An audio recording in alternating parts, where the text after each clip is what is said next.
Oke, halo semuanya, selamat malam semua, teman-teman semua. Ya, saya Awan di sini, saya akan standby setiap hari Senin jam 8 sampai jam 9 malam, teman-teman.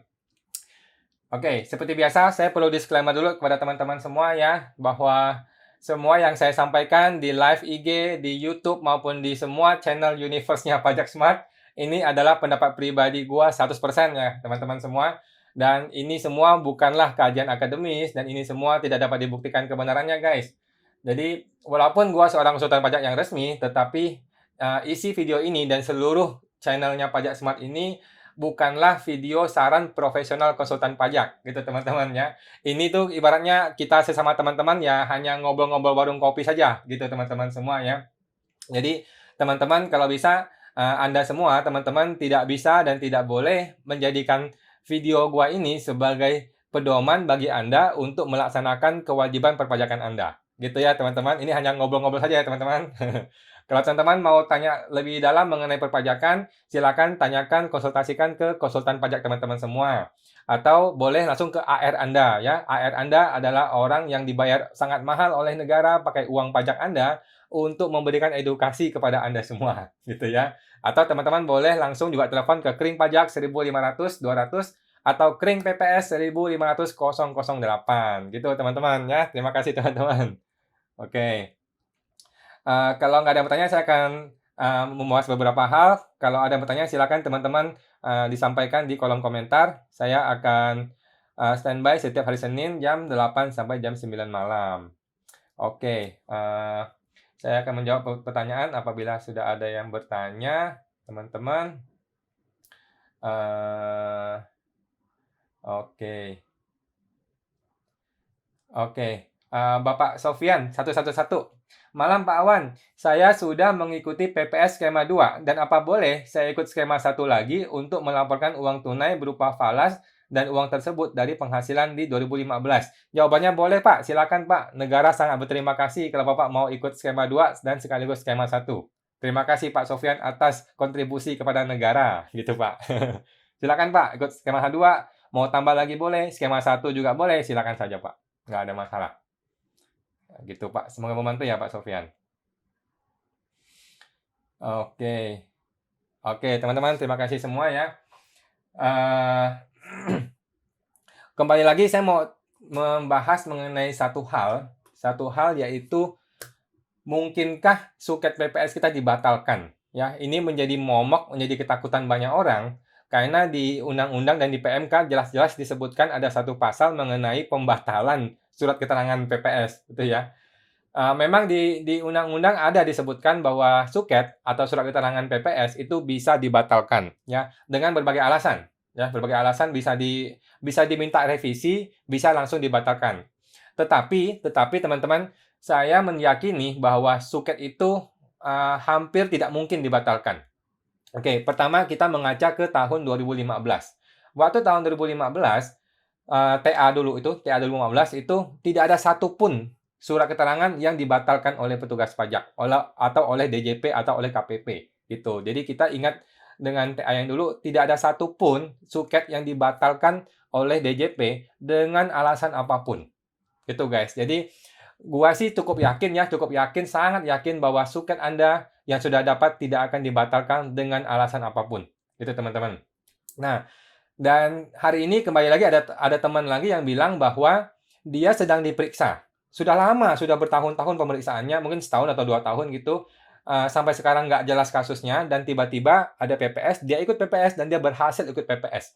Ini adalah orang kesekian yang sudah sering saya dengar, dia statusnya sedang diperiksa, tetapi dia bisa dapat suket PPS. Nah, bagaimana kasus seperti ini? Ini kan dia takut nih, khawatir dia bisa dibatalkan suketnya, sedangkan pemeriksaannya kan nggak jelas sampai sekarang. Nah, kalau gua sih selalu berpendapat bahwa kita sudah pegang suket, gitu.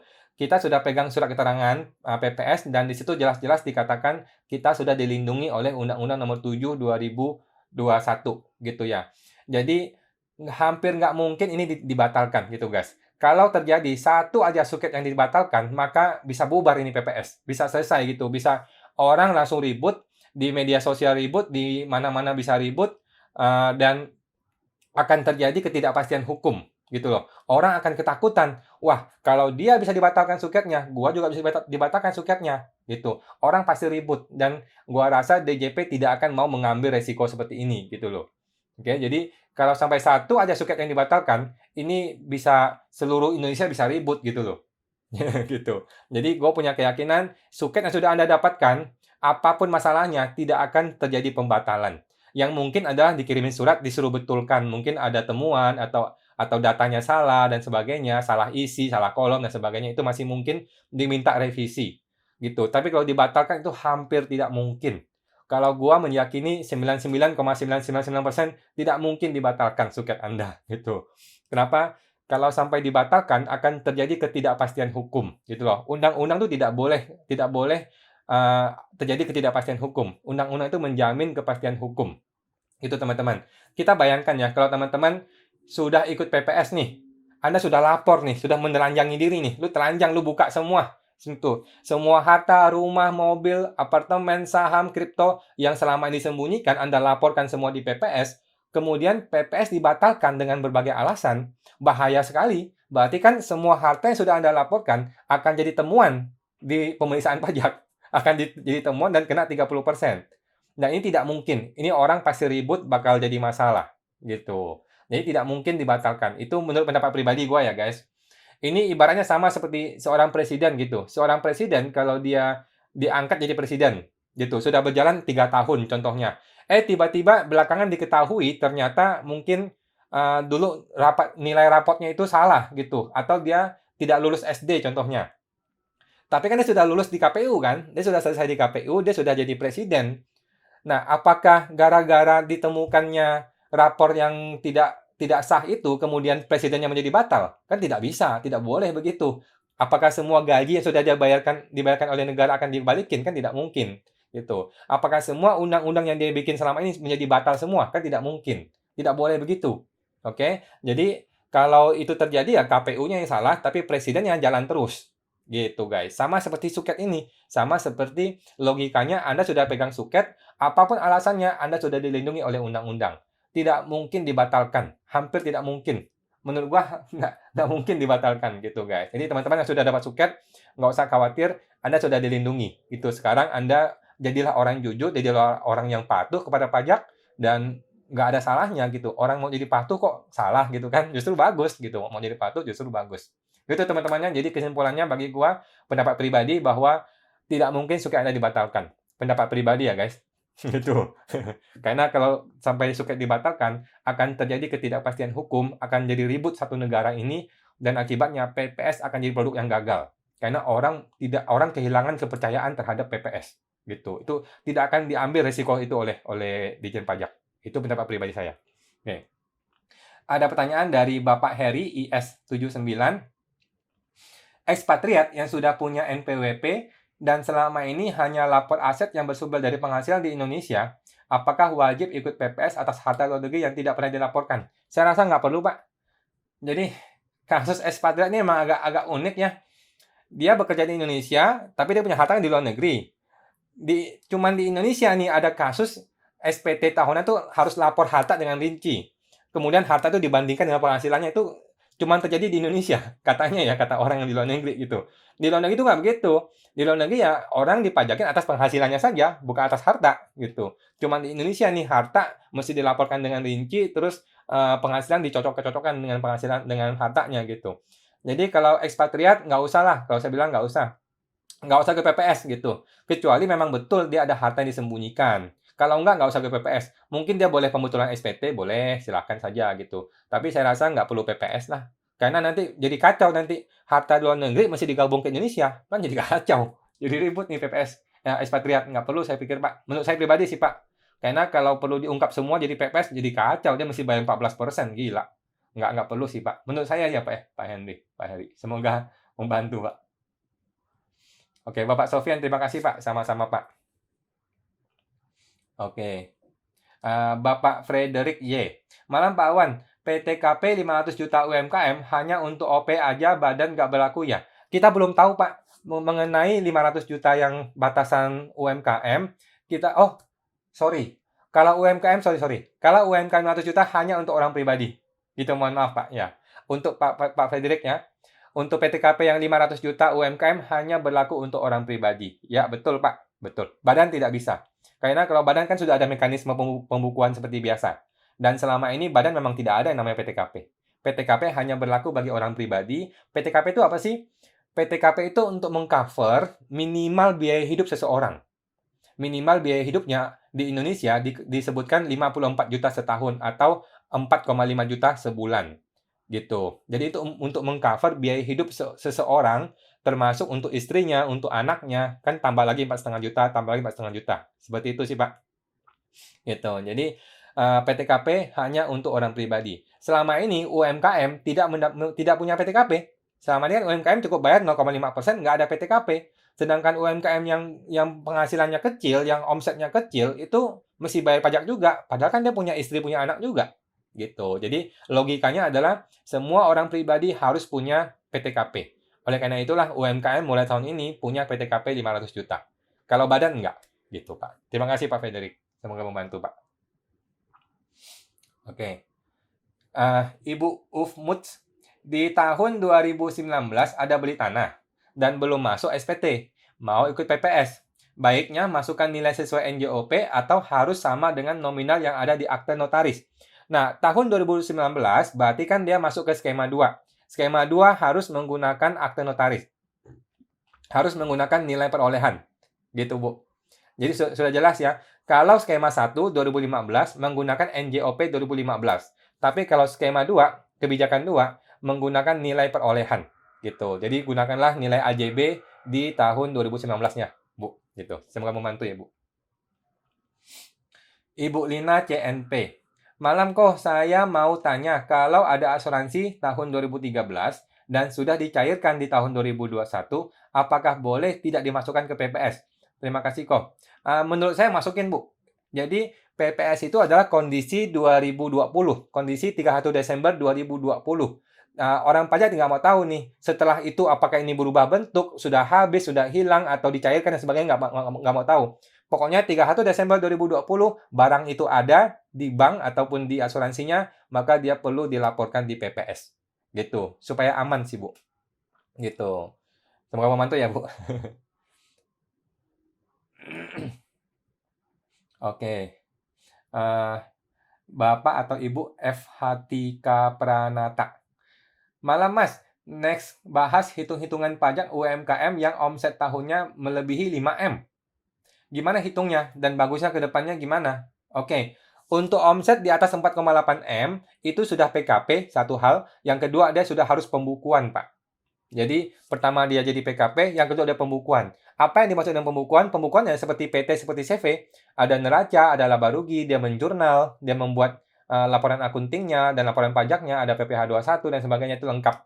Gitu, Pak. Dan hitung-hitungannya ya seperti CV, seperti PT. Gitu, Pak. Semoga membantu ya, Pak. Kalau bisa sih ke depannya dia bikin CV atau bikin PT aja. Jadi nggak usah pribadinya PKP, jangan. Kalau pendapat saya sih pribadi jangan PKP ya. PKP itu di PT atau di CV-nya. Gitu. Semoga membantu, Pak. Oke, Ibu Ani Stefani Steven. Yang UMKM di bawah 4,8M ditanggung pemerintah itu masih berlaku kan, Pak? Maksudnya DTP ya. Jadi misal CV baru 2 tahun berdiri, omset di bawah 4,8M. Jadi masih ditanggung pemerintah. Maksud Ibu tuh yang DTP kan? DTP insentif COVID kan? Kalau yang dimaksud adalah DTP insentif COVID. Insentif COVID sudah berakhir di Desember kemarin. Jadi pajak Desember yang dibayar di Januari ini masih berlaku insentif COVID. Nah, tapi Januari ini yang dibayar di Februari ini kita belum tahu. Sepertinya sih nggak ada lagi. Kan sudah ada PTKP yang 500 juta. Gitu, Bu. Seperti itu. Kalau itu yang Ibu maksudkan ya. Jadi insentif COVID untuk UMKM sudah selesai sampai masa Desember. Nah, untuk Januari kita belum tahu apakah berlanjut atau enggak. Gitu. Kita tunggu PMK-nya. Biasanya sih di awal-awal Februari atau di pertengahan Februari baru ada kabar. Gitu, Pak. Gitu, Bu. Oke. Kalau yang Ibu maksudkan itu adalah yang 0,5% UMKM, itu berlaku untuk CV 4 tahun. 4 tahun sejak dia berdiri atau 2018, mana yang lebih lama, lebih mundur gitu. Kalau dia sudah berdiri dari 2018, maka 8, 19, 2020, 2021. Maka 2022 dia sudah menggunakan yang PPh normal, PPh biasa. Tapi kalau CV ini baru berdiri di 2020 contohnya, maka 2020 tahun pertama, 2021, 2022, 2023 masih bisa menggunakan 0,5%. Nah, mulai 2024 barulah dia menggunakan PPh yang biasa. Gitu, Bu. Semoga membantu ya, Bu. Oke. Bapak Surya SBY 20. Malam Pak Awan, mau tanya lagi. Yang gray area, 1. Bagi orang pribadi yang tidak ikut TA 2015, bagaimana kalau mau melaporkan harta sebelum 2015? Kok belum pasti? Iya nih Pak, ini gue juga bingung ya. Jadi di websitenya DJP, teman-teman kalau udah baca ya, di website DJP ya, di Q&A-nya, di bagian tanya jawabnya, di websitenya pajak.go.id/PPS, disebutkan begini, kebijakan 1 itu untuk orang yang sudah pernah ikut TA, tapi masih ada harta yang belum dilaporkan. Skema 2 adalah untuk yang 2016-2020. Di bawahnya dia bilang gini, orang yang belum ikut TA tidak dilarang untuk ikut skema 1. Jadi boleh apa enggak? Ini nggak jelas. Sedangkan di undang-undang, di PMK 196 tegas disebutkan bahwa yang bisa mengikuti kebijakan 1 itu harus orang yang sudah pernah ikut TA 2015. Itu PMK yang ngomong, undang-undang yang ngomong. Jadi kalau dia mau ubah ya undang-undang masih diganti dulu atau PMK masih diganti atau mungkin ditambahin PMK baru atau ada semacam peraturan dirjen atau SE gitu untuk menegaskan bahwa harta di bawah 15 dan orang belum ikut TA itu boleh ikut skema 1. Ini belum ada penegasannya, Pak. Masih simpang siur sampai sekarang. Gitu. Jadi kita juga nggak berani ngomong ya. Jadi wait and see lah, Pak. Kita tunggu dulu. Kita tunggu penegasan dari DJP. Karena di konsultan pajak pun lagi ribut gitu. Di kalangan konsultan juga ribut. Ini mau diapain nih? Ikut skema 1 nanti takut salah.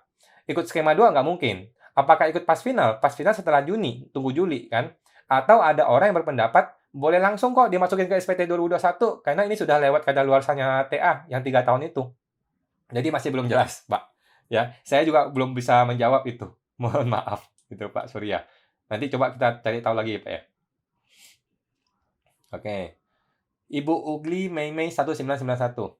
Selamat malam, Pak. Kalau kita ada beli ruko di 2019, udah tanda tangan AJB, tapi belum ada nomor AJB. Sehingga SPT 2020 belum dilaporkan. Oh, jadi mau lapor di PPS, apakah tanpa nomor AJB bisa lapor di PPS? Karena nomor AJB baru keluar 2022. Kalau nomor AJB-nya hari ini sudah keluar, Bu, boleh dilaporkan di PPS, masukin nomor AJB-nya. Kalau nomor AJB hari ini belum keluar, tunggu dulu aja, tunggu kan sampai Juni masih bisa nih. Sampai bulan Juni, kalau AJB-nya keluar, nanti masukin ke PPS. Kalau sampai bulan Juni belum keluar AJB-nya, mungkin ada PPJB. Kalau PPJB nggak ada, ya udah masukin nomor PBB juga boleh. Nomor PBB, nomor sertifikat juga boleh. Gitu, nggak masalah. Yang penting ada nomornya. Nanti ketika diverifikasi, nomor ini bisa membuktikan lah gitu. Tidak harus ke AJB sih. Semua dokumen yang bisa dipakai itu masih boleh dipakai gitu, Bu.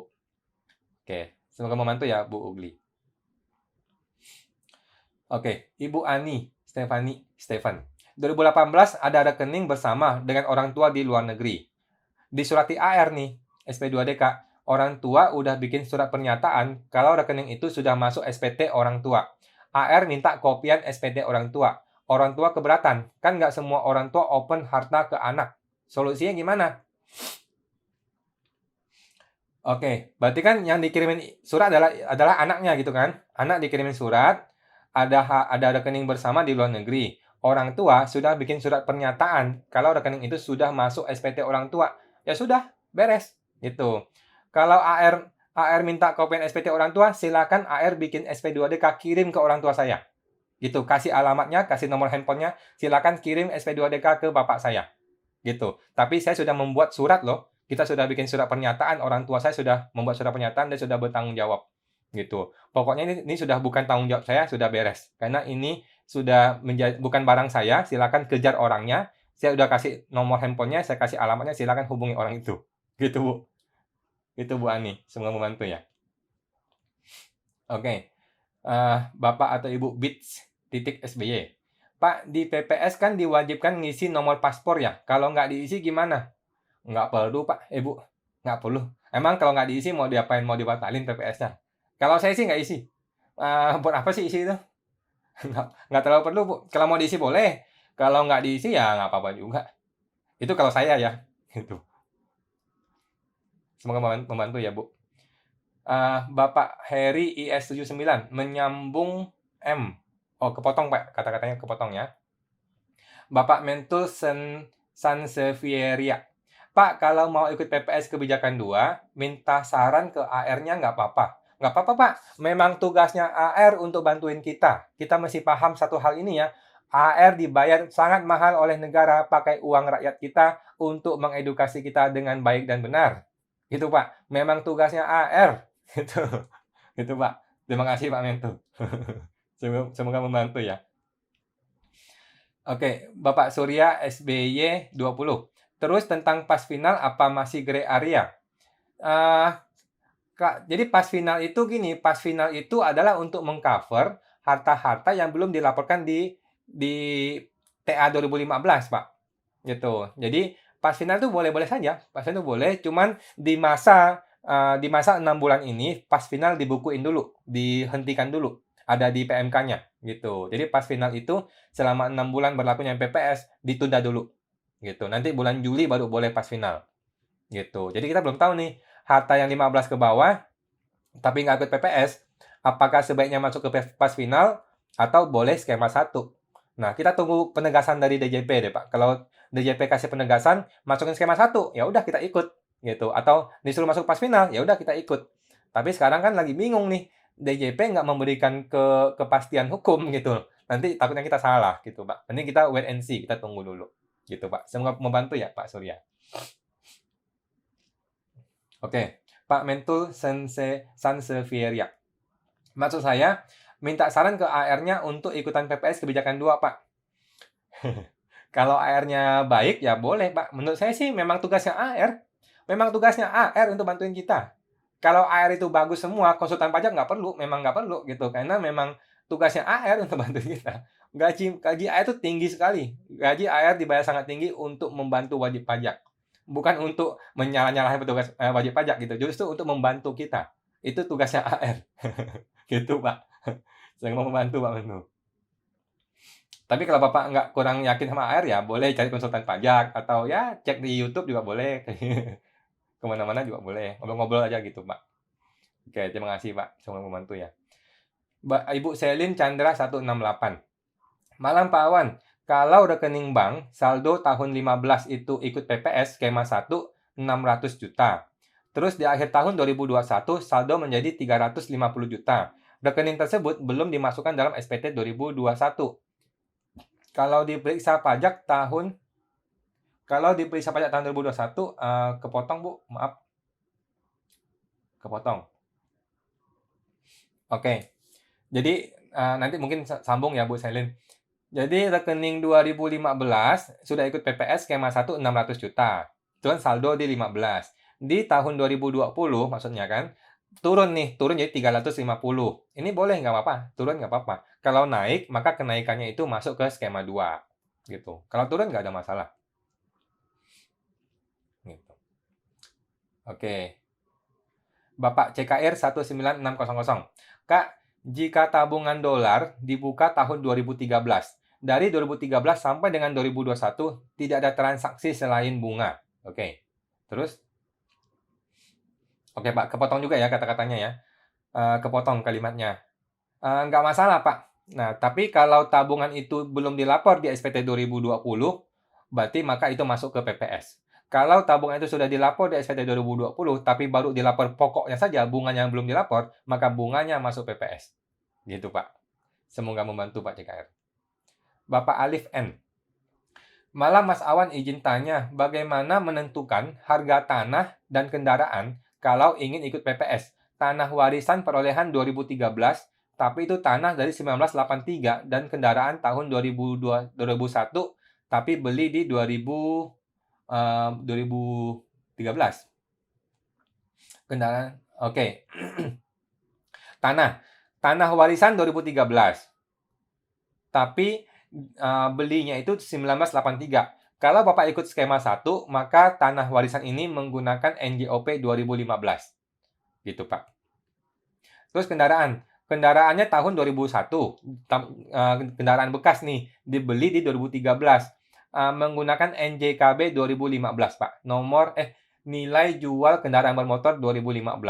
Kalau angkanya nggak pasti, Bapak kira-kira aja. Kan motor kan nggak mahal lah kalau motor kan. Kendaraan nggak tahu. Kalau mobil, ya dikira-kira aja sih, Pak. Kalau bisa dapat NJKB lebih bagus. Nanti kalau nggak salah di mana ya ada NJKB? Di STNK kalau nggak salah. Ada NJKB, tinggal dilihat. Kalau nilainya nggak terlalu yakin, ya kira-kira aja, Pak.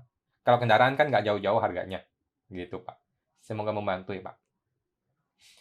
Bapak Jojon Ho. Harta di SPT 2021, apakah termasuk harta PPS? Semua harta PPS dilapor di SPT 2022, Pak. 2022. Untuk 2021 tidak berisi harta PPS, gitu. Jadi SPT 2021 hanyalah melanjutkan dari SPT 2020 ditambah dengan penghasilan 2021. Gitu, Pak. Ya, ini sudah clear. Semua harta PPS dilapor di SPT 2022. Nah, SPT 2021 hanya melaporkan SPT 2020 ditambah penghasilan tahun 2021. Gitu, Pak. Semoga membantu, Pak Jojon. Oke, Pak YS 3011. Pak, 2020 ada salah lapor. KPR masih 3M. Padahal harusnya sudah dilunasi dipercepat jadi 1,5 M. Apakah bisa ikut PPS lalu di 2021 lapornya bagaimana? Oke, jadi ini kan hutang ya, KPR hutang ya. Jadi Bapak mesti lapor hartanya nih. Cek dulu hartanya. Kalau harta sudah dilapor dengan benar, maka hutang ini nggak perlu dilapor di PPS. Gitu. PPS kan laporin harta. PPS itu laporin harta sekaligus hutangnya kalau hutang ini berhubungan dengan hartanya. Tapi kalau hartanya sudah dilaporkan di SPT, maka hutangnya udah nggak perlu. Hutang nanti langsung ke SPT 2021 saja. Nah, di SPT 2021 kalau bisa gunakanlah kondisi yang sebenarnya. Itu Pak, kondisi sebenarnya nanti Bapak tinggal cek kenaikan dari tahun lalu ke tahun ini bagaimana kenaikannya. Gitu. Mungkin yang Bapak perlu laporkan adalah uang untuk melunasi itu mungkin ya. Uang untuk melunasi itu, melunasi KPR-nya kalau itu belum dilapor di SPT 2020. Tapi kalau uang itu sudah dilapor di SPT, ya nggak ada masalah, Pak. Gitu. Semoga membantu ya Pak YS. Ibu Ufmut, untuk PT yang dari 2019 sampai sekarang sudah lapor nihil. Memang tidak ada kegiatan dan niat ditutup. Apakah baiknya ikut PPS? Kalau nggak ada transaksi sama sekali, nggak usah ke PPS, Bu. Langsung tutup aja. Tapi kalau Ibu merasa ini ragu-ragu, mungkin ada transaksi yang aneh-aneh yang mungkin beresiko, mending ikut PPS dulu, baru bulan depan ditutup. Gitu. Atau minggu depan ditutup. Gitu. Ikut PPS dulu. Ya, setelah penutupan kan mungkin diperiksa. Kan penutupan penutupan NPWP, salah satu kemungkinannya diperiksa. Nah, daripada beresiko, kita bikin PPS supaya 2020 nggak diperiksa. Maka kalau ditutup, kalaupun diperiksa cuma kena yang 2021 saja. Gitu, Bu. Tapi kalau memang nggak ada transaksi sama sekali, ya nggak perlu lah. Nggak perlu PPS, langsung tutup aja, Bu. Gitu. Semoga membantu ya, Bu Ufmut. Bu Ufmut, thanks, Pak. Terima kasih, Bu. Sama-sama. Bapak YS 3011. Ya, hutang KPR ya. Hutang KPR, kita lihat hartanya. Kalau hartanya sudah dilapor di SPT, maka nggak perlu. Kalau hartanya belum dilapor di SPT, maka hartanya perlu dilapor di SPT dan hutang juga di PPS ya. Maka hartanya juga perlu dilapor di PPS dan hutang juga perlu dilapor di PPS. Gitu sih, Pak. Semoga membantu ya, Pak. Ibu Carolina Suryawati K. Selamat malam, Pak. Saya mau tanya, kalau saya mendapatkan perhiasan dari lamaran, bagaimana cara melaporkan ke SPT akhir tahun? Oke, perhiasan ini dapat dari orang tua atau dapat dari orang yang bukan orang tua. Kalau dapat dari orang tua, maka kan itu namanya hibah. Ya, hibah dari orang tua itu tidak kena pajak sepanjang perhiasan ini sudah dilapor di SPT orang tua. Kalau perhiasan ini belum dilapor di SPT orang tua, maka ini jadi penghasilannya ibu, maka ibu mesti lapor dan bayar pajaknya. Gitu. Langsung aja masukkan di harta, ada perhiasan, ada item harta baru namanya perhiasan, nilainya sekian. Kalau ini hibah dari orang tua yang sudah dilapor di SPT orang tua, maka masukkan juga di satu kolom namanya penghasilan yang bukan objek pajak, yaitu penghasilan hibah. Ada satu kolom, penghasilan hibah, hibah warisan, apalagi gitu, hibah warisan gitu. Masukkan kolom itu nilainya, terus di harta juga masukkan nilai warisan nilai hibah tersebut. Tapi kalau di orang tua belum dilapor, maka sebaiknya kita mendeklar bahwa ini harta kita, kita bayar pajaknya, gitu. Tapi kalau barang ini diberikan oleh orang yang bukan orang tua, ini namanya hadiah. Hadiah itu kena pajak seperti biasa, gitu, Bu. Penghasilan lain-lain, penghasilan biasa, gitu, Bu ya. Semoga membantu, Bu Caroline. Bapak Johnson Tan. Malam Pak Awan, kalau mau ikut PPS, mau mengungkapkan rekening di US yang sudah dibuka tahun 2008, dokumen apa yang perlu disiapkan? Oke, kasih nomor rekening saja Pak, nomor rekening di US-nya, nggak masalah. Jadi kan ikut PPS skema 1, jenis dokumennya adalah nomor rekening, terus nomor dokumennya adalah nomor rekening di sana. Atau nomor customer ID juga boleh, nomor apapun juga boleh. Gitu. Nanti nilainya tinggal diatur nilainya pada kondisi 2015 atau 2020. Gitu, Pak. Semoga membantu ya, Pak Johnson Tan. Bapak Surya SBY 20. Pak Awan, apa ada tertulis tanah 2013 harus ikut NJOP 2015 nggak? Masuk akal, Pak. Jadi kalau ikut PPS skema 1, maka di undang-undang dibilang menggunakan NJOP tahun 2015. Gitu sih, Pak. Kalau PPS skema 1. Kalau PPS yang skema 2 menggunakan nilai perolehan. Gitu. Jadi kalau tanah ini Bapak akan masukkan di PPS skema 1, maka gunakanlah NJOP 2015. Gitu sih, Pak. Itu katanya si undang-undang, gitu, Pak. Semoga membantu, Pak Surya. Oke, Pak Densu Rapu. Halo Pak Wan, kalau ada titipan uang kakak dari luar negeri, uang untuk orang tua, apakah terkena pajak? Terima kasih. Kalau itu untuk orang tua, dilapor di SPT-nya orang tua, nggak usah kena pajak Pak, karena itu hibah dari anak kandung, tidak ada masalah. Nah, nggak ada masalah. Tapi kan anak di luar negeri nih, kalau anak di luar negeri kan berarti dia itu bukan subjek pajak dalam negeri. Maka uangnya dia itu tinggal kasih ke orang tua lapor di SPT-nya, dia bisa membuktikan bahwa ini dari anak kandungnya dia, ada bukti transfernya, nanti mungkin ada akte lahirnya dan sebagainya, maka itu sudah aman, gitu Pak. Nggak masalah. Gitu. Oke. Terus lanjut. Bapak Junahdi Chandra.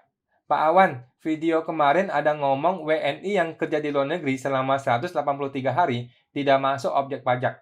Orang tua meninggalkan warisan yang dimana falas sudah ditukarkan ke rupiah dan mau dimasukkan ke SPT-nya ibu. Oke, terus? Oke, kepotong Pak. Maaf, nanti boleh dilanjutin Pak. Jadi pertanyaannya apa Pak Junahdi? Maaf ya Pak. Oke, lanjut. Bapak CKR 19600. Kak, untuk tabungan dolar yang dibuka tahun 2013 dan sampai 2021 tidak ada transaksi kecuali bunga dan pajak. Maka untuk tahun perolehan di SPT 2021 ditulis tahun berapa? Oh, kalau saya sih langsung 2021, Pak. Karena yang sifatnya uang, terus sifatnya uang tunai, rekening di bank itu saya menggunakan tahun terakhir. Karena kan saldo yang kita pakai itu saldo terakhir. Gitu sih, Pak. Alasannya itu, karena kita menggunakan saldo tahun terakhir. Oleh karena itu, kita menggunakan nilai tahun perolehan adalah tahun 2021. Itu khusus untuk tabungannya. Beda kalau mobil gitu. Kalau mobil kan kita masukkan tahun perolehan, harga perolehan, bukan harga hari ini, bukan. Gitu. Sedangkan tabungan, kita menggunakan tabungan per hari ini, per kondisi 31 Desember. Oleh karena itu, tahunnya pun saya pakai tahun SPT-nya, tahun 2021. Gitu, Pak. Semoga membantu, Pak CKM. Oke, Bapak Junadi, tadi, Ibu baru akan bikin NPWP. Apa boleh dimasukkan ke SPT Ibu langsung sebagai warisan? Apa jadi masalah nggak, Pak Awan? Oke, tadi Pak Junadi, ya, dari WNI ya. Pokoknya kalau WNI luar negeri, dia menghasilkan uang lebih dari 183 hari di luar negeri, maka itu sudah bukan subjek pajak dalam negeri. Maka uang itu sudah boleh dia bawa ke dalam, dia masukkan ke SPT ibunya juga boleh. Nggak ada masalah, Pak. Nah, yang penting dia bisa membuktikan ya bahwa uang itu dihasilkan dari luar negeri. Buktinya bisa berupa bukti transfer dari bosnya, cek dari bosnya atau slip gaji dari bosnya gitu, atau bukti pemotongan pajak di negara tersebut itu boleh dibuktikan. Itu sih, Pak. Semoga membantu, Pak. Oke. Terus Bapak JKBW 505. Pak, omset turun. Apa kena periksa pajak karena turun omset? Padahal dagang naik turun nggak mesti naik tiap tahun. Nggak masalah, Pak. Jadi banyak sekali orang khawatir kalau omsetnya turun, gimana? Kalau omsetnya naik, gimana? Nggak usah pusing. Ikuti kondisi sebenarnya, Pak. Kalau kita mengikuti kondisi sebenarnya, nggak usah takut. Gitu, nggak usah takut. Kita melakukan perpajakan dengan jujur, dengan patuh, kita ikuti kondisi sebenarnya, nggak usah khawatir. Mau jeblok ya jeblok, mau naik ya naik, nggak ada masalah. Banyak orang gini, omsetnya 20 M, dia lapornya 4 M. Terus omsetnya turun jadi 10 M, dia turunin omset jadi 2 M, itu nggak boleh. Karena omsetnya masih tetap di atas yang dia laporkan gitu. Nah, itu gitu, Pak. Jadi, kalau kita sudah lapor kondisi sebenarnya, mau turunnya turun, mau naiknya naik, tidak ada masalah, Pak. Jangan khawatir. Gitu, Pak. Orang jujur nggak akan jadi masalah, Pak. Percaya sama saya. Terima kasih, Pak JKBW. Semoga membantu. Oke, Bapak John Hari 492. Apakah setelah PPS ini akan ada lagi pas final? Iya, pas final masih tetap berlanjut, Pak, setelah bulan Juni ya, bulan Juli. Jadi di bulan Juli akan kembali orang boleh menggunakan pas final. Gitu. Tapi kita belum tahu ya, mudah-mudahan kalau saya sih lebih mendukung supaya PPS ini aja, PPS bisa menyelesaikan semua masalah kalau bisa sih. Jadi untuk harta-harta yang di bawah 2015 tapi nggak ikut TA, kalau bisa sih dimasukin aja ke skema 1 gitu. Gua sih lebih mendukung seperti itu ya, Pak. Tapi kita tunggu ya, tunggu penegasan dari DJP gitu. Semoga membantu Pak John Hari. Oke, Bapak Yanto Teguh Lee. Pak Awan, sebaiknya kita lapor SPT tahunan 2021 terlebih dahulu atau kita lapor PPS baru lapor SPT tahunan 2021. Nggak ada masalah, Pak. Mau lapor SPT dahulu boleh, mau lapor PPS dahulu boleh, nggak ada masalah. Kalau saya bilang sih, nggak ada masalah sih. Mau PPS dulu boleh, mau SPT juga boleh. Karena dua hal ini nggak nyambung. SPT 21 dan PPS itu tidak saling berhubungan, Pak. Nggak saling berhubungan. Semua yang dilapor di PPS akan langsung dilempar ke SPT 2022. Sedangkan 2021 itu hanya melanjutkan SPT 2020 saja. Gitu, Pak. Jadi nggak nyambung nih dua hal ini. Jadi nggak usah khawatir. Mau PPS dulu boleh, mau SPT dulu boleh, nggak ada masalah, Pak. Tapi kalau PPS kan ada batasnya 6 bulan. PPS itu 6 bulan harus selesai. Nah, sedangkan SPT itu nggak ada masalah. SPT kalau terlambat cuma denda cepeceng, cuma denda 100.000, nggak ada masalah. SPT mah telat nggak apa-apa. PPS yang paling penting, Pak. Gitu, Pak Yanto. Semoga membantu, Pak. Bapak CKR 19600 atau 2021. Tadi jawab pertanyaannya adalah Pak CKR adalah untuk tabungan.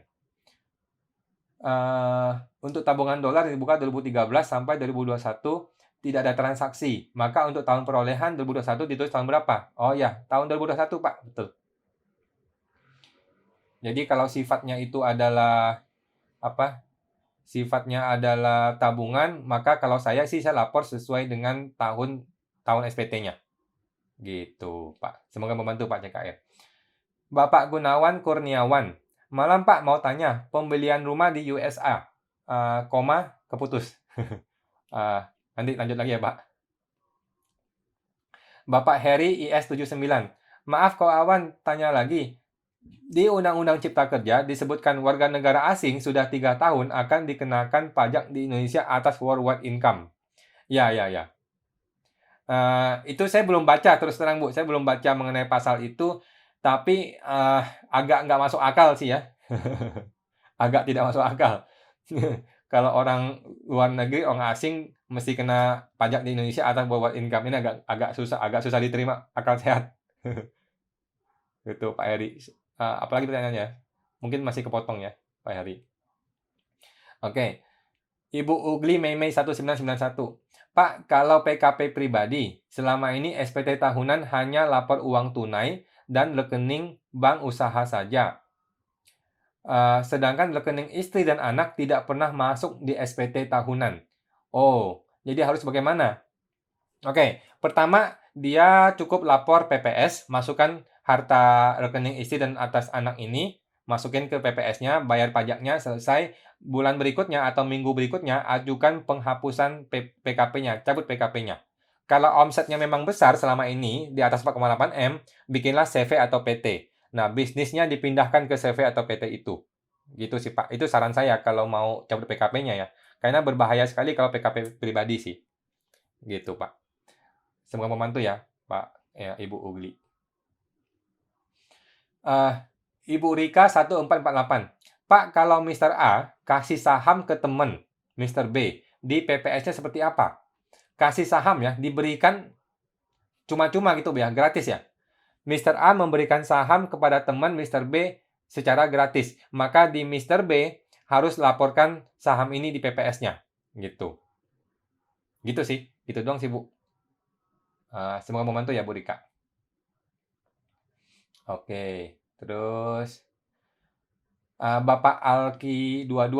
Kalau kita punya saham, apa harus dilaporkan secara mendetail di PPS atau SPT? Yang dimaksud mendetail itu apa, Pak? Kalau saham sih, ini saham bursa efek ya maksudnya. Kalau saya sih saham bursa efek, saya laporkan per broker. Jadi, brokernya A nilainya sekian, brokernya B nilainya sekian. Bukan per satu unit sahamnya, bukan. Kalau saya sih nggak gitu. Karena terlalu ribet kalau satu per satu unit sahamnya ya. Jadi di broker ini value-nya sekian, di broker itu value-nya sekian. Gitu sih, Pak. Kalau saya sih gitu ya. Di PPS maupun di SPT sama saja. Gitu, Pak. Terima kasih, Pak Alki. Bapak Jojon Ho, harta di SPT 2021 apakah termasuk harta PPS? Jawabannya tidak. Jadi SPT 2021 hanyalah melanjutkan harta 2020 ditambah dengan penghasilan 2021. Semua harta PPS kita buang ke SPT 22. Itu perintah undang-undang, bukan saya ngomong. Perintahnya undang-undang di PMK 196. Jadi nanti di SPT 2022, semua harta PPS ini akan dilaporkan di SPT 2022 sebagai tahun perolehan 2021. Sesuai dengan tanggal suketnya terbit. Gitu. Semoga membantu Pak Jojon. Bapak CKR 19600. Kak, tabungan dolar yang dibuka tahun 2013 dan tidak ada transaksi sampai 2021 kecuali bunga dan pajak. Pada SPT 2013 dulu, harga perolehan diisi sesuai dengan kurs pajak per 31 Desember 2013. Maka, tahun perolehan dan harga perolehan kepotong lagi, Pak. Mohon maaf. Kepotong lagi. Kepotong lagi, Pak. Jadi kalau dolar dibuka di 2013, gunakanlah kondisi 31 Desember, Pak. Jadi di 31 Desember 2015 atau 2020 nilainya berapa? Nah, nilai US-nya itulah yang dilaporkan di PPS. Jadi biar gampang gitu. Gunakanlah kurs yang terakhir. Oke, Bapak JKBW 505. Pak, punya rekening di luar negeri tahun 2020, tapi nggak bisa dibawa pulang karena COVID. Jadi ikut skema 2 deklarasi apa gimana? Oke, dia kan ikut skema 2 nih. Kalau dia mau menggunakan investasi dan non investasi di dalam negeri, boleh-boleh saja, Pak. Dia dikasih waktu sampai 30 September 2022 untuk membawa pulang ke Indonesia. Masih lama, Pak. Dari sekarang kan sampai September. Jadi sekarang boleh saja diungkapkan bahwa ini mau saya bawa pulang ke Indonesia. Nah, waktu untuk bawa pulangnya dikasih waktu sampai 30 September 2022. Masih lama sih, Pak. Gitu. Kan COVID kan harusnya masih bisa lah, bisa gitu, Pak. Tapi kalau mau tetap di luar negeri ya udah deklarasi seperti biasa, gitu, Pak. Semoga membantu ya, Pak JKBW. Bapak CKR 19600, untuk SPT 2021 pakai tahun perolehan dan harga perolehan berapa? Oke. Kalau sifatnya uang ya tadi kan uang ya, Pak. Iya, tabungan dolar. Oke. Kalau sifatnya tabungan, selalu saya laporkan tahun terakhir, yaitu tahun 2021. Harga perolehannya diupdate. Harga perolehannya diupdate.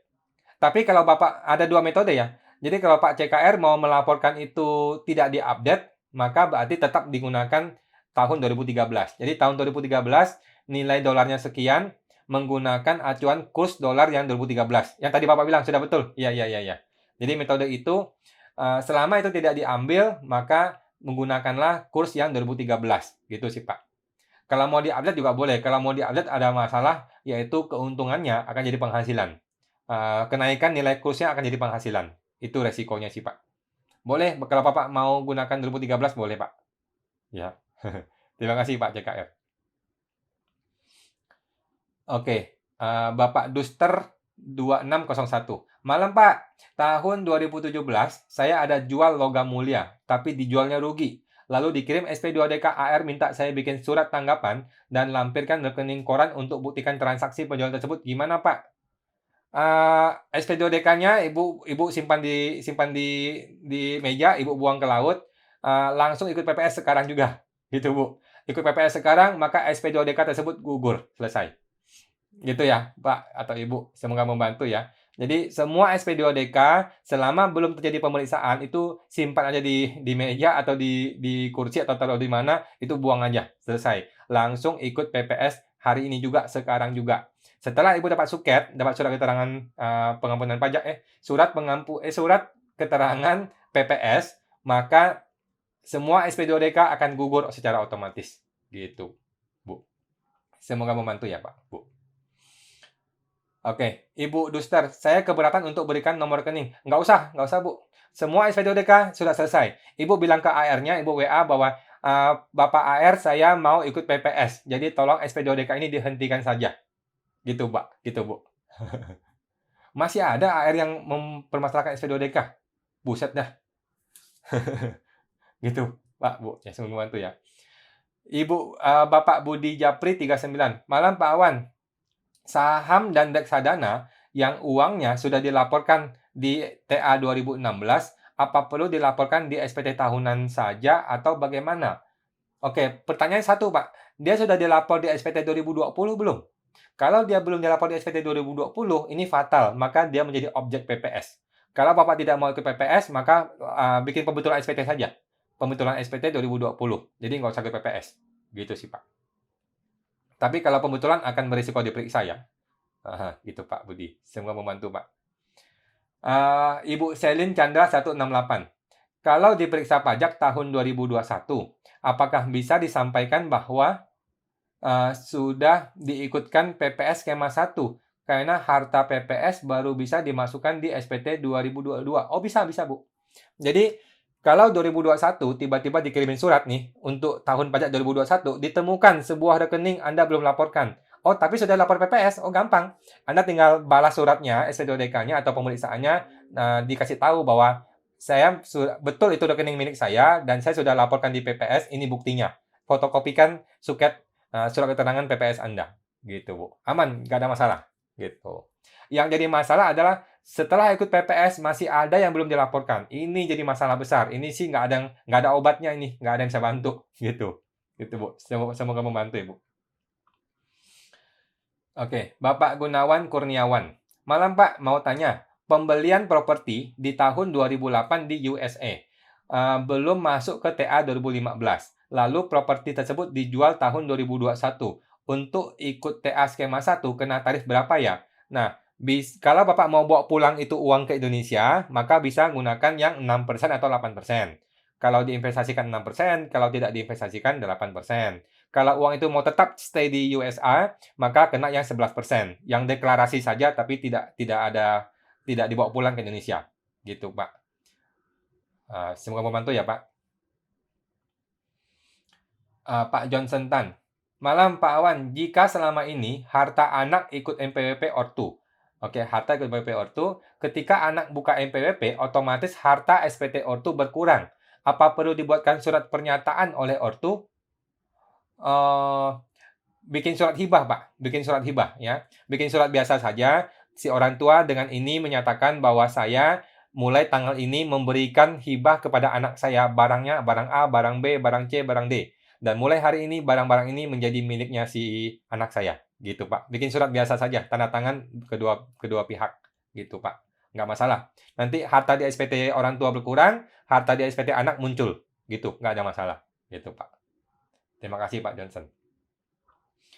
Bapak Grand Fresh Kito. Malam Pak Awan, izin tanya, kalau saya ada cicilan apartemen ke developer, bukan KPR ya, dan baru PPJB tahun 2022, dan langsung dijual. Perlu laporan kapan Pak? Karena belum masukkan SPT. Oke. Seharusnya Bapak laporkan sejak pembayaran pertama, sejak DP pertama, atau sejak uang tanda janji pertama. Bapak sudah laporkan itu di SPT. Nah, sekarang banyak developer kan nggak mau, dia maunya dilapor di belakang gitu, supaya bayar pajaknya belakangan gitu. Sekarang dikembalikan ke Bapak. Kalau Bapak mau lapor ini sebagai tahun 2022, ya silakan saja sih, gitu. Nanti kalau orang pajak mempermasalahkan, ya kita ngotot. Silakan, maksudnya silakan Bapak ngotot bahwa ini 2022 kok transaksinya, gitu. Cuman kalau rekening banknya si developer kebuka, ya ketahuan nanti.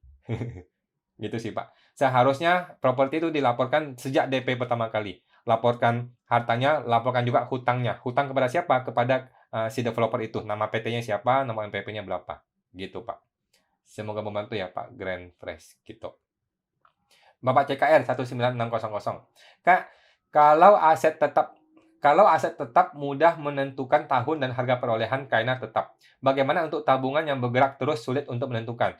Ya, kalau saya sih kalau kalau tabungan langsung saya gunakan tahun terakhir dan saya gunakan saldo terakhirnya gitu. Jadi nggak usah harga perolehan, harganya adalah nilai saldo 31 Desember. Itu yang saya pakai. Kalau untuk rekening, Pak.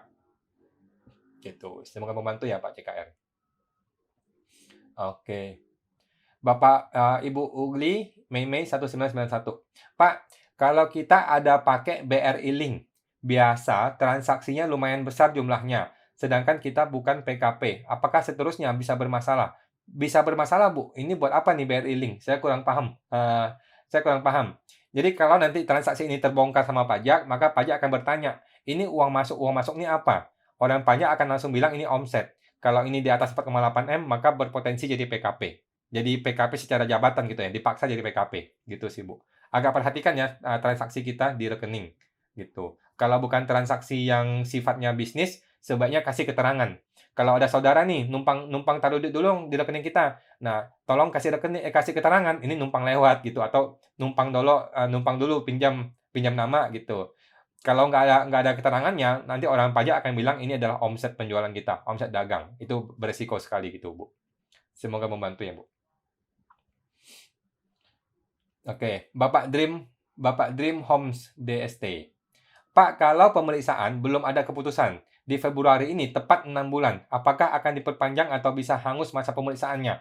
Jadi gini, pemeriksaan pajak itu suka-suka dia, Pak. Suka-sukanya tim pemeriksa. Jadi Bapak langsung proaktif, kalau perlu bikin surat resmi tolong minta klarifikasi kepada tim pemeriksa pajak bagaimana status pemeriksaan saya. Karena saya mau ikut PPS, apabila Bapak sudah selesai menghitung, langsung bikinkan SPHP-nya, bikinkan hitungan SPHP-nya untuk kita bahas. Kalau memang tidak ada bukti, tolong diselesaikan pemeriksaan saya, ditutup saja pemeriksaan saya gitu. Bikin surat resmi, Pak, gitu. Supaya nanti ditanggapi secara resmi. Oh, kita sudah selesai pemeriksaannya, apakah ada kurang bayar atau sumir atau apa gitu. Tolong dibikin surat resmi supaya ditanggapi secara resmi juga gitu, Pak. Kalau cuma ngomong doang, kadang-kadang kan tim pemeriksa tuh sibuk gitu loh. Jadi AR atau pemeriksa pajak itu sibuk, mereka memeriksa banyak orang kan. Kadang-kadang kalau kita dilewatin aja, nggak ada potensi pajak, dia lewatin aja tuh, nggak diurus gitu loh. Jadi sebaiknya kita proaktif, kita minta, Pak, kalau memang pemeriksaan saya sudah selesai, nggak ada temuan apa-apa, tolong Pak diselesaikan saja Pak, karena saya mau ikut PPS, gitu. Langsung Pak, minta ke tim pemeriksanya, gitu. Semoga membantu ya Pak. Tapi masalah waktu, bebas aja, tim pemeriksaan boleh aja memperpanjang, suka-suka dia. Gitu Pak. Semoga membantu ya. Ibu Carolina Suryawati, Kak, bukan orang tua yang tadi menerima hadiah ya. Nah, kalau bukan orang tua, maka ini jadi penghasilan biasa di SPT kita, Bu. Nah, masukkan saja ke penghasilan lain-lain, nanti dihitung pajaknya. Kurangin PTKP dulu, nanti dihitung pajaknya berapa, bayar pajaknya. Gitu sih. Kalau bukan orang tua ya itu namanya hadiah biasa. Gitu. Terima kasih Bu Caroline, semoga membantu. Ibu Beats SBY. Minta info Pak, kalau tahun 2021 ajukan pencabutan NPWP PT. SPT yang perlu diperiksa tahun 2020 atau dari berdirinya PT sampai 2020. Suka-suka si tim pemeriksa Pak, Ibu. Kalau tim pemeriksa yang merasa, oh gue perlu periksa 5 tahun ke belakang, dia boleh periksa 5 tahun ke belakang. Tapi maksimal 5 tahun ya, maksimal 5 tahun ke belakang. Gitu. Kalau tim pemeriksanya cukup kooperatif, dia bilang, ini PT kecil ini juga memang udah mati, nggak ada apa-apa, ya dia cuma periksa setahun aja. Atau mungkin nggak diperiksa, langsung beres. Gitu. Tapi kalau tim pemeriksa yang merasa ini potensial, ada transaksi-transaksi yang mungkin disembunyikan dan sebagainya, suka-suka dia boleh periksa sampai 5 tahun ke belakang. Gitu. Ini subjektif dari tim pemeriksa. Gitu, Bu. Semoga membantu ya, Bu. Oke. Ibu Carolina, terima kasih, Pak. Terima kasih, Bu. Sama-sama, Bu. Oke. Bapak CKR 19600. Kak, cara menentukan tahun perolehan untuk tabungan apakah tahun buka rekening? Oke, kalau saya sih rekening saya menggunakan tahun terakhir, Pak, gitu. Jadi kalau rekening sifatnya, bank atau uang tunai, rekening itu saya menggunakan tahun terakhir. Jadi kalau lagi bikin SPT 2021, maka saya akan bikin ini tahun 2021, tahun perolehannya. Nilainya adalah nilai 31 Desember 2021, gitu. Kalau saya sih begitu, Pak, gitu. Semoga membantu ya, Pak. Oke, Pak John Hari 492. Kalau ikut PPS kebijakan 2, masukin tabungannya 100 juta. Oke, tabungan 100 juta. Tahun 2022 Desember, katakanlah nilainya 40 juta. Sisa 60 juta boleh dianggap tunai di 2022. Silakan, Pak. Silakan. Nggak ada masalah. Gitu. Semoga membantu ya, Pak. Bapak Ferdi Cardi Win.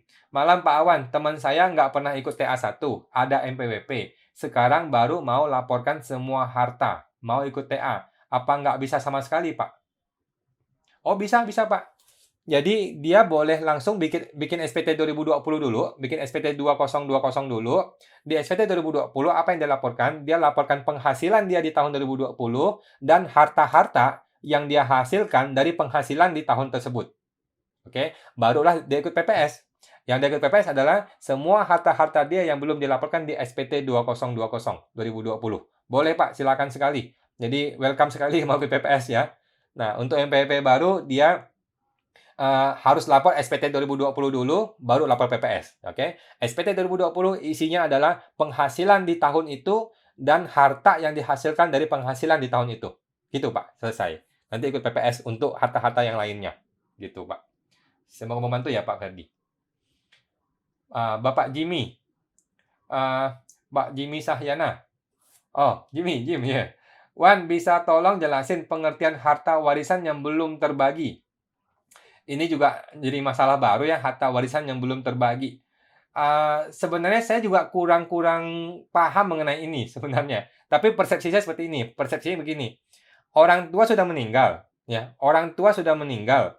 Hartanya belum dibagi ke anak-anaknya atau ke istrinya, belum dibagi. Nah, di jeda waktu ini belum dibagi ini, pajak kalau menemukan ini masih bisa dipajakin, gitu. Contoh orang meninggal ada sebuah rumah. Rumah ini belum dilapor di SPT-nya sebelum dia meninggal, gitu. Belum dilapor di SPT sebelum dia meninggal dan rumah ini ditemukan oleh pajak.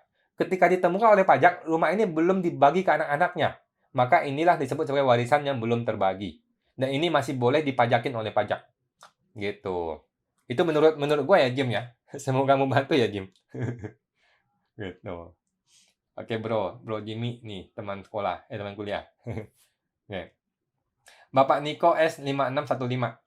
Malam Pak Awan, saya pernah pembetulan tanah tahun 2018, tapi tanah tersebut lupa saya laporkan di tahun 2020. Nah, ini fatal. Akhir tahun 2020, tanah tersebut sudah berdiri rumah. Jadi ikut PPS sejumlah biaya pembangunan rumah ya. Jadi kalau tanah itu belum lupa dilapor di SPT 2020, maka yang perlu Bapak ikut PPS adalah tanah beserta rumahnya. Jadi tanah beserta bangunannya perlu masuk ke PPS. Jadi intinya PPS itu tidak peduli dengan yang sebelumnya. PPS cuma peduli di tanggal 31 Desember 2020, apa yang sudah dilaporkan di SPT, apa yang belum dilaporkan, maka itu masuk ke masuk ke PPS. Gitu sih, Pak. Nah, ini memang agak riskan ya kalau begini. Kita salah gitu, kita lupa masukkan gitu. Jadi PPS itu menggunakan tanah sekaligus rumahnya juga termasuk di PPS.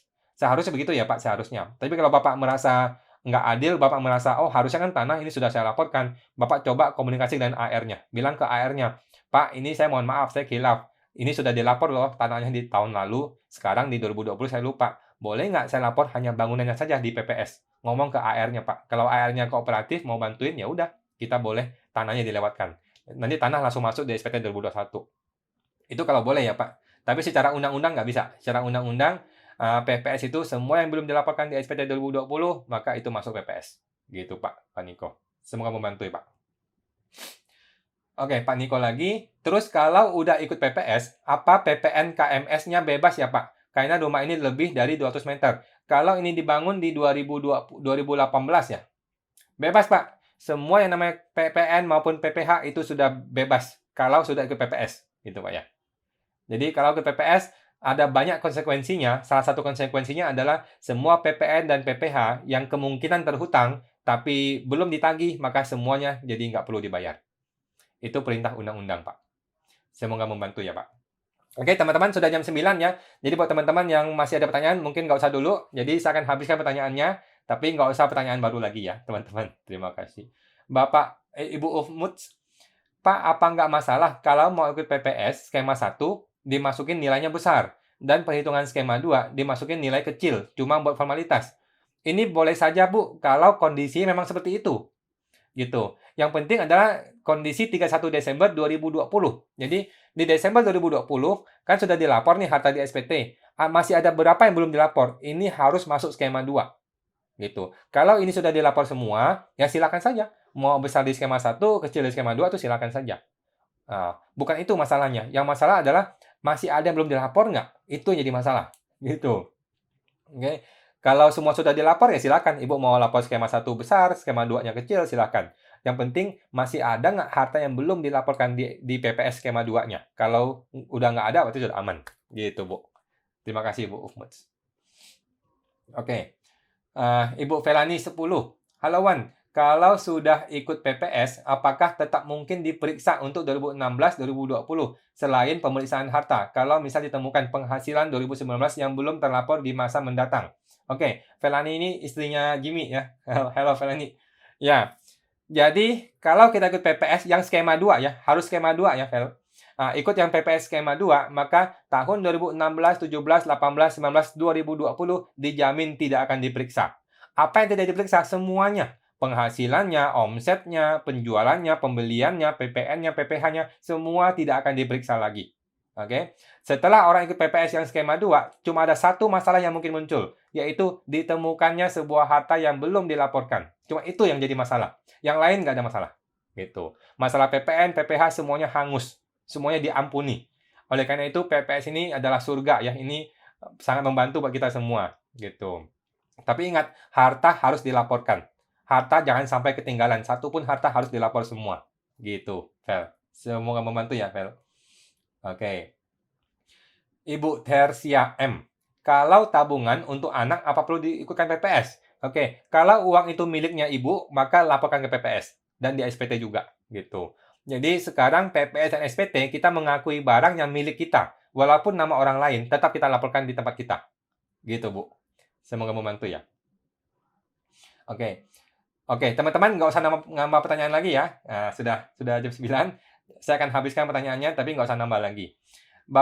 Ibu Fatika Pranata.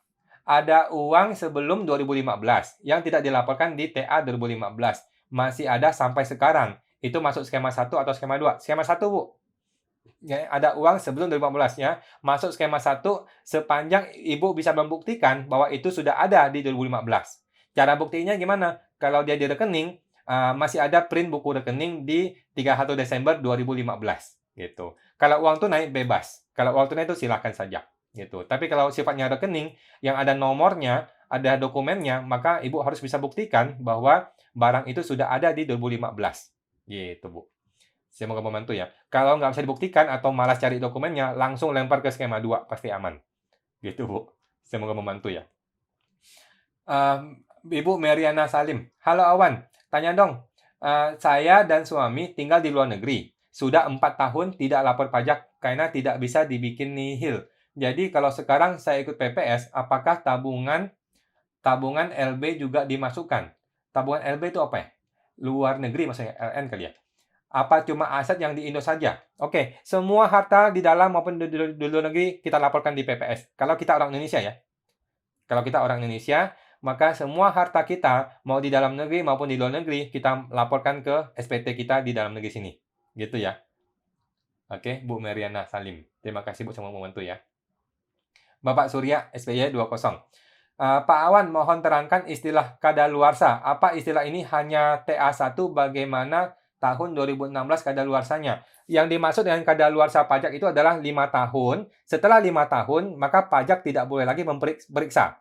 Gitu. Ini supaya nggak terjadi ketidakpastian hukum gitu. Supaya orang tuh setelah 5 tahun sudah tenang gitu. Jangan sampai orang diperiksa sampai 10 tahun, 20 tahun ke belakang. Itu jangan sampai begitu. Jadi pajak hanya dikasih waktu 5 tahun untuk menemukan masalah-masalah kita semua, gitu. Jadi, contoh nih, sekarang kan 2022, maka tahun 2016 sudah kadaluarsa. Tapi tahun 2017 masih bisa diperiksa, gitu. Jadi pajak hanya dikasih kesempatan 5 tahun untuk menemukan masalah-masalah wajib pajak, gitu, Pak.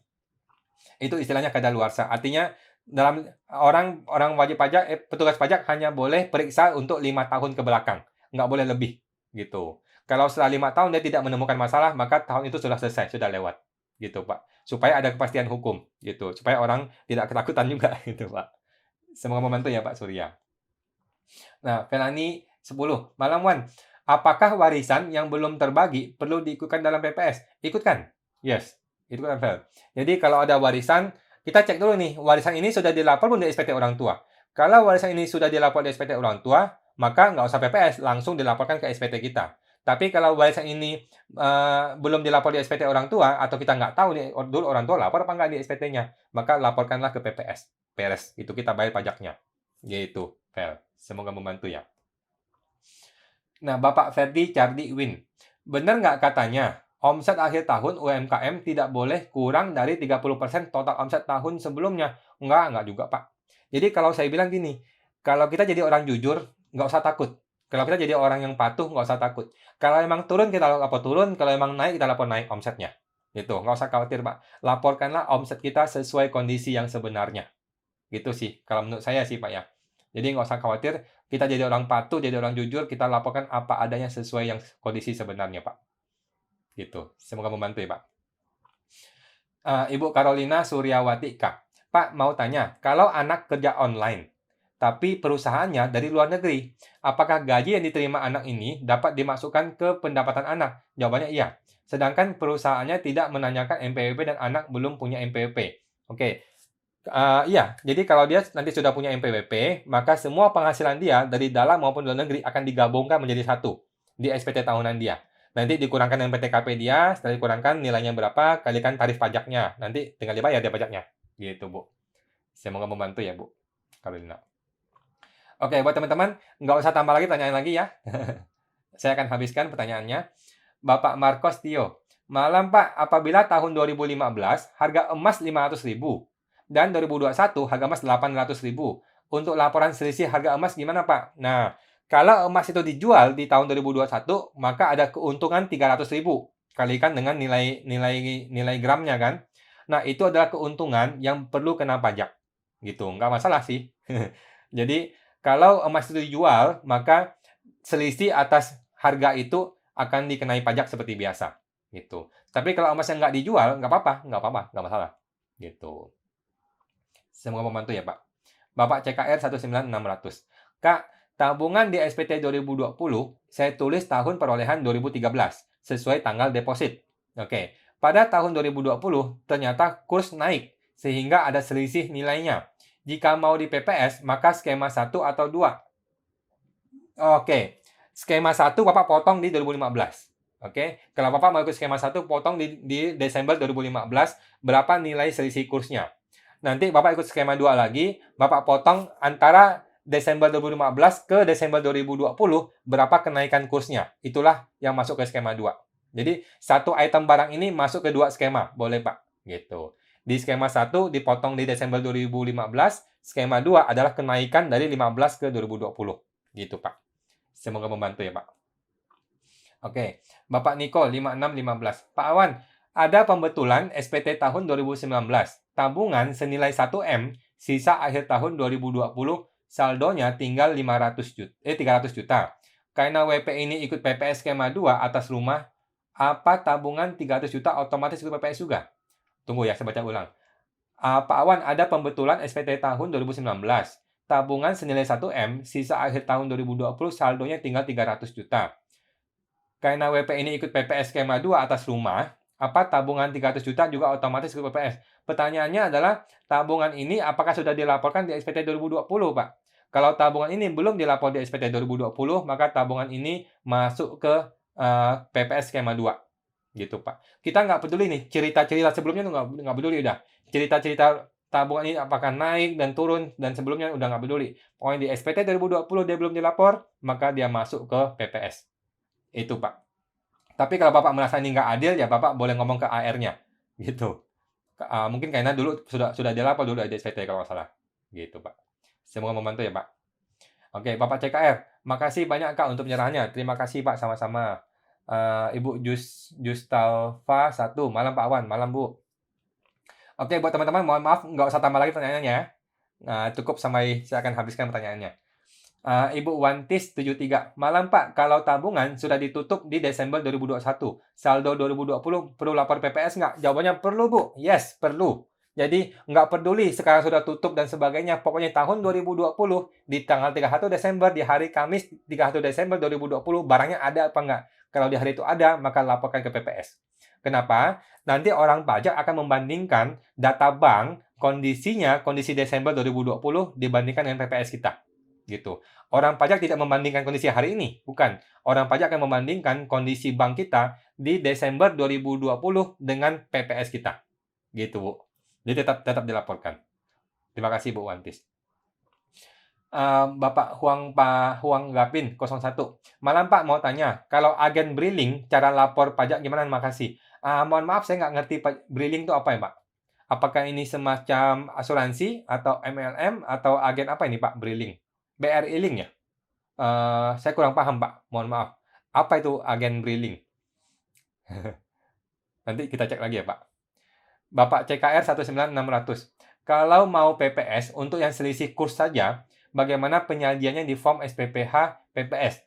Di formnya Bapak tinggal tulis nilai kurs nilai dolarnya. Jadi dulu 100 dolar. Di Desember 15 dari 100 ini ada tambah jadi 105 dolar karena 5 ini kan bunganya. Maka 5 dolar inilah yang masukkan di skema satunya. Jadi 5 dolar. Nanti dari 105 dolar ini di tahun 2020 sudah jadi 120 contohnya. Berarti ada kenaikan 15 dolar. Nah, 15 dolar ini masukkan ke PPS untuk skema 2 pakai kurs yang 2020. Gitu, Pak. Semoga membantu ya. Ibu Rika 1440. Oke, terima kasih Pak Awan, sehat selalu. Terima kasih Bu, sama-sama sehat selalu. Oke. Buat teman-teman nggak usah nambah pertanyaan lagi ya, kita selesaikan. Bapak Heri IS79. Maaf, begini maksud saya.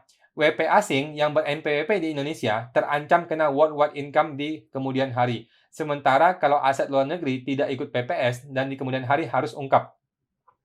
Ini masalah, Pak. Pokoknya kalau ekspatriat ini masalah nih. Karena sebelum dia datang ke Indonesia, dia sudah punya harta di luar negeri dong. Ya kan? Ketika masuk ke Indonesia, dia bikin NPWP. Kan hartanya mulai dari nol. Ya kan? Nah, dia dapat penghasilan dari Indonesia. Dia laporkan penghasilan di Indonesia, ada hartanya dong yang dihasilkan. Penghasilan ini kan menghasilkan harta nggak cuma di Indonesia, ke luar negeri juga ada dong. Dia juga bawa uang ini ke luar negeri kemana-mana gitu. Ini jadi ribet nih. Saya bingung negara ini kok malah minta aset di luar negeri yang dilaporkan juga gitu. Tapi kita lihat peraturannya lagi ya Pak. Saya masih kurang mempelajari untuk ekspatriat ini gitu. Tapi ini jadi masalah sih. Tapi nggak usah khawatir lah. Pada dasarnya adalah kalau dia punya penghasilan di Indonesia, sudah dibayar pajaknya di Indonesia, itu sudah aman, gitu. Yang lain-lain nanti bisa diperdebatkan lah, gitu. Yang penting gaji dia di Indonesia, itu harus dilaporkan di Indonesia dan dibayar pajaknya, gitu. Gaji dia di luar negeri, harusnya nggak pengaruh, harusnya sih. Tapi nanti kita pelajari lagi ya, Undang-Undang Cipta Kerjanya, Pak. Seberapa negara ini tuh mau mengikat orang luar negeri ini, gitu. Semoga membantu ya Pak, nanti kita pelajari lagi Pak. Saya masih kurang yakin dengan yang worldwide income ini. Oke, Bapak Heri, keseluruhan asetnya apa tidak bahaya? Iya, kalau dia ikut PPS kan nggak mungkin Pak, nggak mungkin dia ikut PPS atas seluruh harta dia di luar negeri. Padahal harta itu kan sudah dia laporkan di sana, gitu. Nggak ada masalah harusnya sih. Nanti perlu dipelajari lagi tuh Pak mengenai ekspatriat. Bapak Mer Eiffel, kalau lapor PPS ada hutang, lalu 2021 lunas di SPT 2022-nya tercantum hutang lagi nggak? Oh, kalau lunas sudah nggak perlu, Pak. Kalau lunas nggak perlu. Jadi, harta SPT 2022 yang dilaporkan isinya apa? Isinya adalah kondisi sebenarnya 2022, bukan PPS, gitu. Jadi, SPT 2022 tidak perlu lihat PPS. SPT 2022 adalah kondisi sebenarnya 31 Desember 2022. Nggak usah ada PPS. Gitu, Pak. Nggak usah dihubung-hubungkan PPS dengan SPT 22. Nggak perlu. Yang penting kondisi 2022 yang sebenarnya. Gitu, Pak. Semoga membantu ya, Pak Mer. Bapak Johnson Tan. Tanya lagi Pak, jika setelah anak membuat NPWP, tapi tidak ada pekerjaan, kan tidak ada penghasilan, tapi punya deposito dan obligasi, lapor SPT bagaimana? Apakah hanya melaporkan pendapatan bunga saja? Pertanyaannya, deposito datang dari mana nih? Kalau deposito dan obligasi kan adanya uang. Deposito ini kalau datang dari orang tua dan di SPT orang tua sudah dilaporkan sebelumnya, maka ini hibah. Ini wajar saja, nggak ada masalah. Dia tinggal laporkan saja deposito itu, dia laporkan penghasilan bunganya, dia laporkan ini sebagai hibah. Tapi kalau deposito ini berasal dari orang tua yang belum dilaporkan di SPT orang tua, maka perlu dia laporkan sebagai penghasilan dia atau ke PPS. Gitu, Pak. Semoga membantu ya, Pak. Bapak CKR, sehabis PPS, uangnya sudah habis pada Januari 2021. Kalau ex-PPS masuk di SPT 2022, berarti harta bodong masuk SPT 22. Enggak. SPT 2022 adalah menggunakan kondisi sebenarnya tanggal 31 Desember 2022. Kalau memang barang ini sudah tidak ada, maka tidak usah dilapor. Gitu, Pak. Nggak ada masalah. Jadi harta PPS tidak harus muncul di SPT 22 persis gitu, nggak perlu. Kondisi SPT 2022 adalah kondisi sebenarnya di tahun 2022. Gitu, Pak. Semoga membantu ya, Pak. Teman-teman nggak usah nambah pertanyaan lagi ya. Kita habiskan, tapi nggak usah tambah lagi pertanyaannya. Ibu Bits SBY. Internetnya ngeheng nih. Pertanyaan dan penjelasannya kepotong-potong. Apakah IG Live ini bakal di-upload di YouTube? Yes, Pak, Bu. Jadi saya merekam terpisah. Saya sudah rekam terpisah suara dan videonya. Besok pagi akan terbit di YouTube. Lengkap, Bu. Lengkap. Jadi nggak ada masalah. Di YouTube akan lengkap live-nya. Semua live saya akan terbit lengkap di YouTube besok pagi. Terima kasih, Bu Bits. Bapak Johnson. Tanya lagi, jika anak membuat NPWP, tapi tidak ada pekerjaan, tapi punya harta deposito. Oh, ini sama tadi ya. Sama tadi Pak ya, sudah ya. Bapak Duster, Pak Awan, itu benar transaksinya rugi. Yang mana tadi Pak ya? Mohon maaf, kepotong tadi Pak, udah lewat jauh. Sorry ya Pak, saya lupa tadi. Oke, Bapak Johnson, terima kasih Pak atas penjelasannya. Terima kasih Pak, sama-sama. Bapak CKR, Kak, kalau tabungan di SPT 2020 tidak ditulis nama banknya, dan ternyata ada selisih kurs yang ingin kami ikutkan PPS, maka bagaimana penyajiannya di PPS? Boleh Pak. Jadi hitung aja nilainya, berapa nilai dolarnya, maka nilai dolar inilah yang dilaporkan di PPS. Gitu. Kalau ini bentuknya rupiah, langsung nilai rupiahnya berapa. Gitu Pak. Nggak masalah. Jadi nggak usah, bukan nilai selisih kursnya ya. Nggak bisa. Kalau nilai dolarnya sama, tapi hanya kursnya yang berubah, itu nggak perlu dilaporkan sebagai PPS, Pak. Nggak perlu. Tapi kalau nilai dolarnya berubah, maka jumlah kenaikan dolarnya ini perlu masukkan ke PPS. Gitu, Pak. Kalau keuntungan selisih kurs tidak perlu masuk ke PPS. Sama seperti keuntungan harga emas. Jadi kalau Bapak punya emas, sudah dilapor, hari ini ada selisih harga, tetapi emasnya belum dijual, maka tidak usah masuk PPS. Gitu, Pak. Semoga membantu ya, Pak. Oke, Bapak Robertus Buntoro. Malam Pak, mau tanya, kalau orang tua, mami masih hidup gimana warisannya? Boleh saja, kalau masih hidup mau dikasih ke anak namanya hibah. Kalau orang meninggal kasih ke anak namanya warisan. Kalau orang masih hidup kasih ke anaknya namanya hibah. Gitu Pak. Nggak masalah, boleh-boleh saja.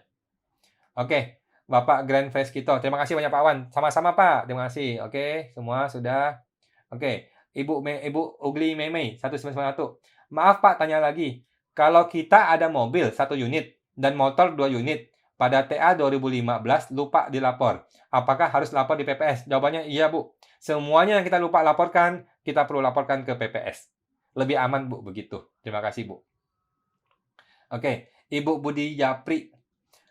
Jadi meskipun uangnya dipakai untuk beli saham dan reksadana yang sudah ikut TA 2016, kalau belum dilaporkan di SPT 2021 berarti harus ke PPS.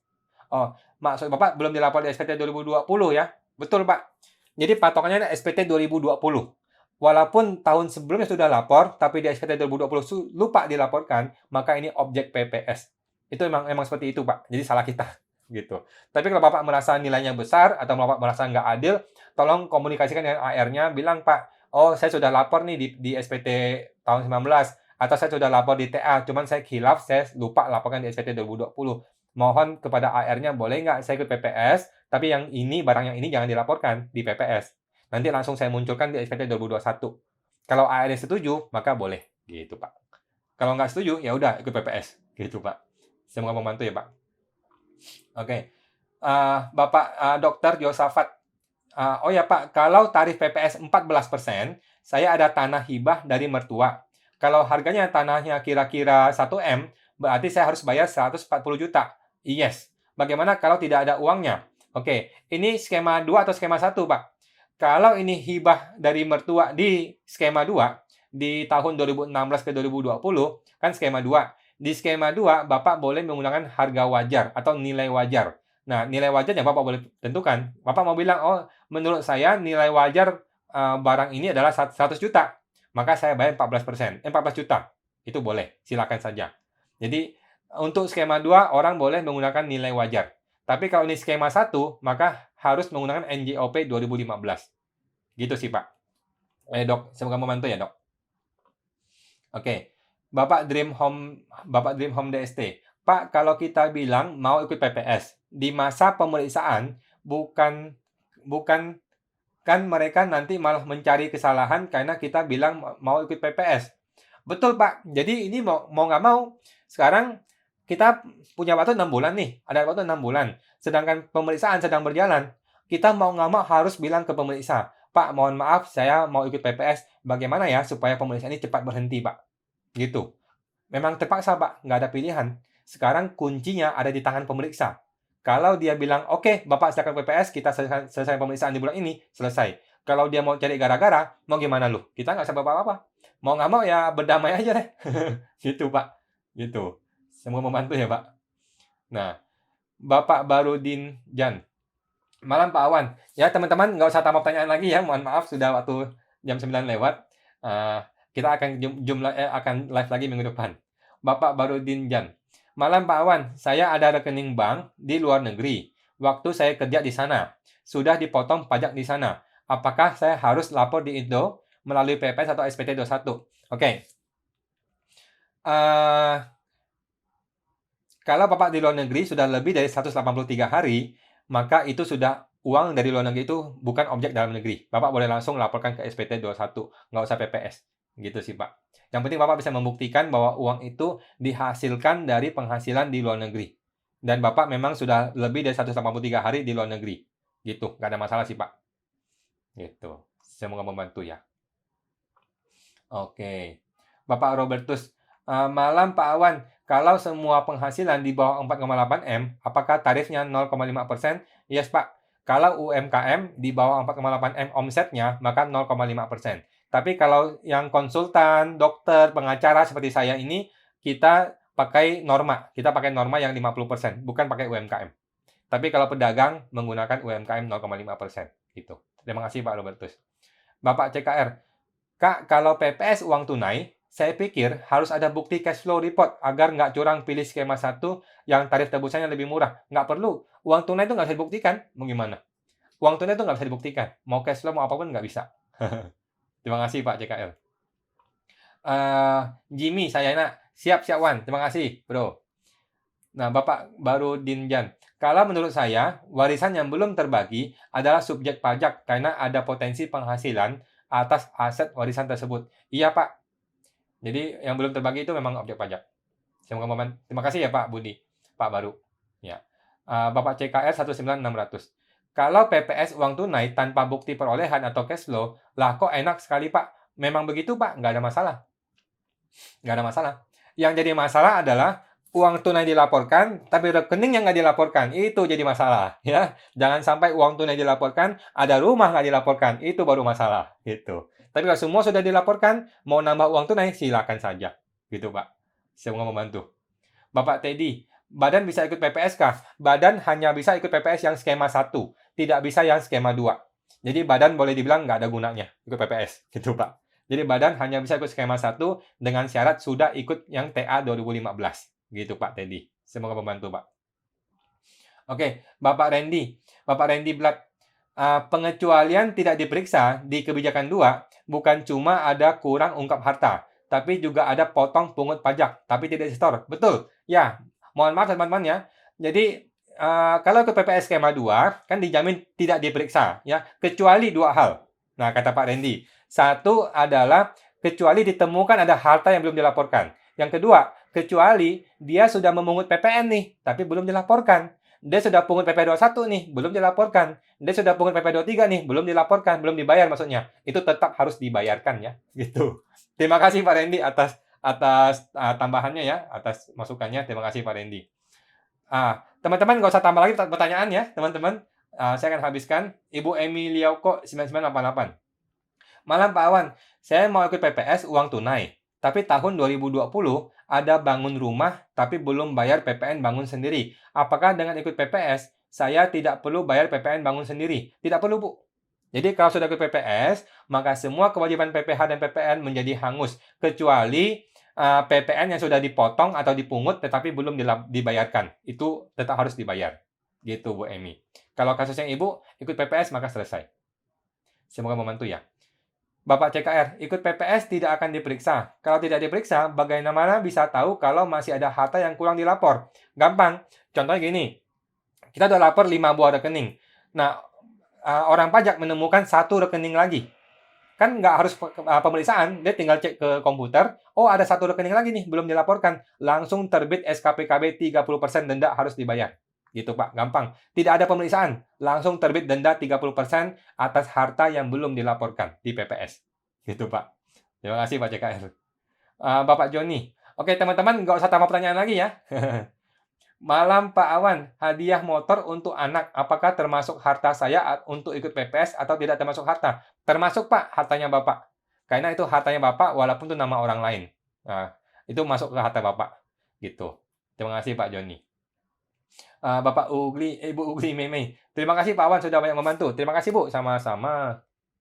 Oke, Bapak Wendy Taurus. Untuk teman-teman mohon tidak menambah pertanyaan lagi. Ya, terima kasih Pak. Mohon teman-teman tidak usah tambah lagi pertanyaan. Nanti bisa di minggu depan. Ibu Vinian Chandra. Bukan tidak diperiksa. Tidak terbit surat ketetapan pajak Om. Oke. Jadi masih banyak orang bingung mengenai pemeriksaan dan SKP.